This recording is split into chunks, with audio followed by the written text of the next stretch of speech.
All right. So this parts testing came to an end.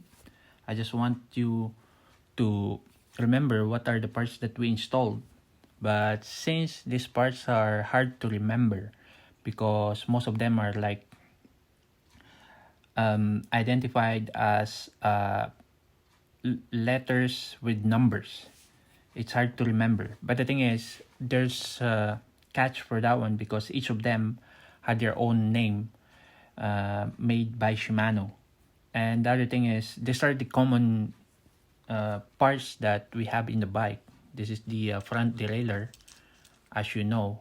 So there's no other way to be calling that on the other name. This is the rear derailleur, and these are the shifters. Okay, so now let's go back on what we have before and show you or mention it what is the proper name of them. All right, so before we start, hit that subscribe button. Make sure to do the bell notification also for the latest update of my channel, and hit that like button as well if you like this video that I have. And of course, if you have some questions, then comment below.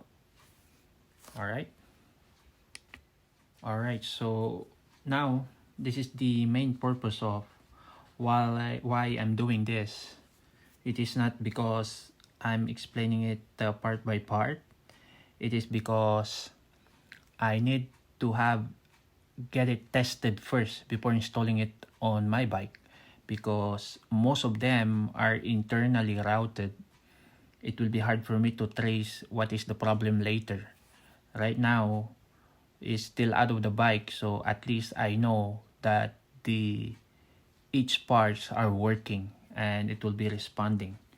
Right now, this I know this is like a common setup for the like a common setup that is used for the DI2. So we'll just go in common. I'm sure this one goes with the front derailleur. This is goes for the a small ring that goes to the big rings. This one is for the rear derailleur. That goes for the low gear or for the big cassette and for the small cassette.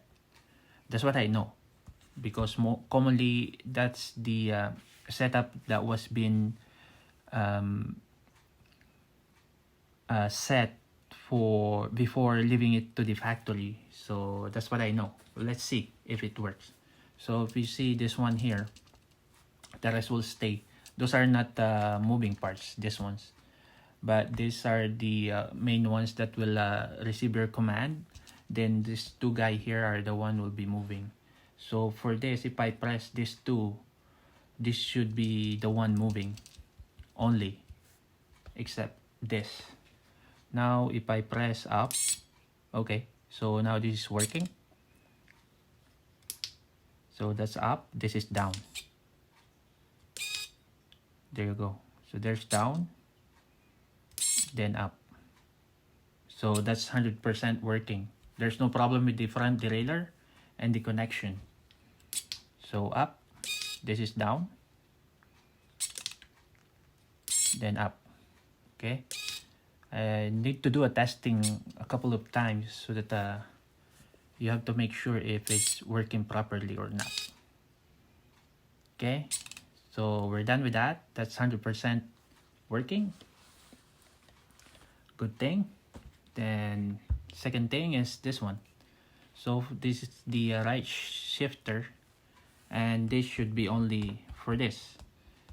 And this, there's might be a little movement because of the chain later that needs some adjustment, but that's normal because that's the way you respond on the rear derailleur because of the movement of the chain. Because sometimes the chain is straight, but sometimes if you go on the upper gear, the chain will go a little bit off.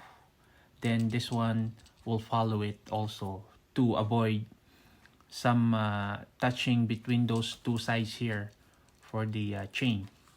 So now we'll test this one if it works on this setup that they did. Okay, so now it's working. Now it works. See, this one moves. If you put it down, this one move again. So it will follow. This is automatic follow. So it is the way it was set up. And this is the brilliant thing about Di2. You don't need some adjustment for your front derailleur. Automatically, it will follow. So as long as you're going up on the higher gear, this moves. It will adjust by itself. There's like certain range that it won't move, but then after it will keep on moving. So imagine this will go more higher and higher up to the biggest gear, which I have is the 1128. Then the rest will follow after. See, it moves again. That to keep on. So that's the last part for this. So that's the maximum range, which is should go on my cassette, which is the 28T. So if I want to put it down, you see the movement of the front derailleur, it follows also. So this is the maximum down, which is I have for the high gear. So my highest cassette is 11T. So that's the one. So these are the movements that you will see. There's like a rapid testing for this one also. See how fast it is. So the thing is, nothing to worry about the front derailleur on the adjustment, because if you're doing it manually, you have to do a touch on your gears also to put it down a little bit. But with the Di2, it goes automatically. So these are the things that advantage of the electronics vs the manual type. So this one, the advantage is less friction, and you know your driving will last longer, and then avoid chaining. And also, if you're on the road, you keep on hearing that little tiny grinding between the chain and your front derailleur that you hate off, and sometimes you don't even know how to manage it or press that shifter properly. Then of course you will hear that along the way. But with the Di2, it goes automatically. It just come off right away.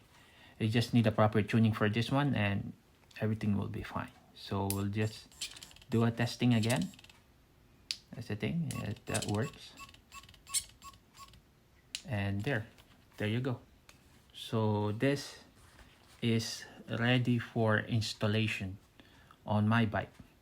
That's why I did outside of the bike first, and every time that I have these parts, I have to test it first before putting it inside my bike, so that less problem later, because I know that everything is working. All right, it's the maximum 0 0. Then we have to put this in 0 before we install it. All right, now what we have is, as you see this before, so this is my charger, then that charger will go here. So we'll interconnected them. But since we're here now, I'd rather have the total weigh-in for this. And let's see how much they weigh in, because I'm not good in math. I want to put like plus plus plus. Then I hope this accommodates everything for the weigh-in for the for the parts that we'll be installing. So this includes everything, all the wires and all of the parts. So as you see there, we're zero. Whoops. Okay, we're on zero. We're still in grams, as you see. So this weigh them all in. I hope we can make a way how to weigh them in, including the wires. I hope I won't scratch it. I don't want to scratch it because I'm too picky. If my parts that I see has some scratch, oh boy, I freak out. This is the one I always take care of. Even the micro scratches, I don't like it. Then that's the time that that's for me personally, that's the way how I take good care of my parts.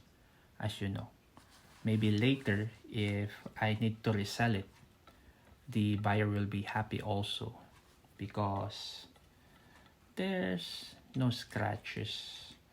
But that's me. But some people don't care. But me, even the micro scratches, I don't like it after. So I take good care of the parts. That's who I am. So this depends on the person that been. Oh no. Okay. There's a little problem here. All right. So nothing is hanging. Everything is on the weighing scale. If you see the numbers, we have a total of, come on, let's go out. Come on, number. Go out on my phone so that I can show to everyone the exact weight that we have. It's 830. As you see there's some reflections on the light, but it is okay. 830 grams for the whole set. Hold on, I forgot something.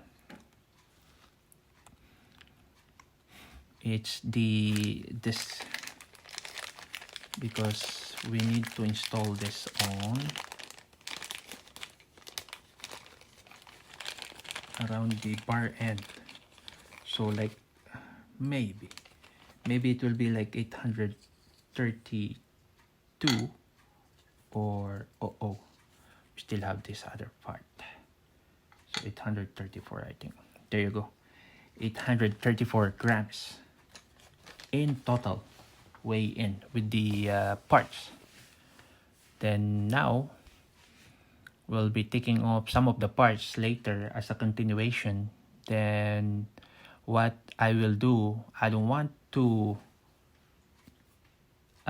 weigh that in again. So we'll just do a plus and minus on what will be the advantage of the DI2 that we have and the previous one, the R8000 that we have on my bike. Then you'll see the comparison after. All right. So this will be it. And I'll see you next time. Peace.